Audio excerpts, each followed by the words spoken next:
Hi అండి. ఈరోజు పెరుగు గోధుమ పిండితో కేకు చేద్దామని చేశాను. ఎలా ఒకసారి చేద్దామని చేసి చూశాను. ఈరోజు ఈ విధంగా వచ్చింది.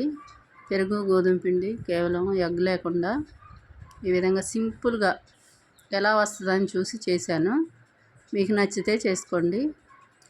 1 కప్పు పెరుగు, 1 కప్పుకి ఏదైనా ఒకటి తీసుకోండి. దాంతోనే అన్నీ వేసుకోండి. పంచదార, గోధుమ పిండి,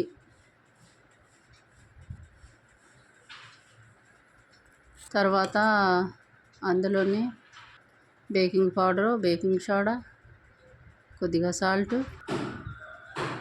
ఈస్టు 1 స్పూన్ ఈస్టు, 2 స్పూన్లు నెయ్యి,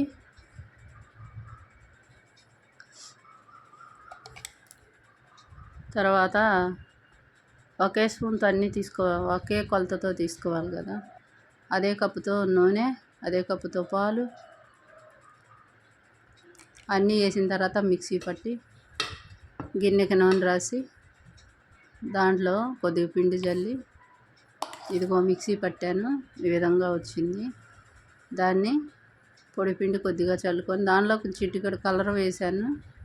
తర్వాత పొడిపిండి గిన్నెకి చల్లుకొని నూనె రాసుకొని తర్వాత ఈ మిశ్రమాన్ని గిన్నెలో వేసుకొని పైన జీడిపప్పులు ముక్కలుగా చేసుకొని దాని మీద వేసాను. తర్వాత వేసిన తర్వాత ఇలా వచ్చింది. తర్వాత గిన్నె స్టవ్ మీద పెట్టుకొని దానిలో కొద్దిగా ఉప్పు వేసాను.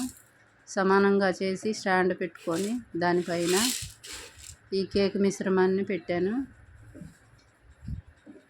తర్వాత అది పెట్టుకున్న తర్వాత ఒక 5 నిమిషాల తర్వాత చూస్తే కేక్ ఇలా వచ్చింది. అంతేనండి.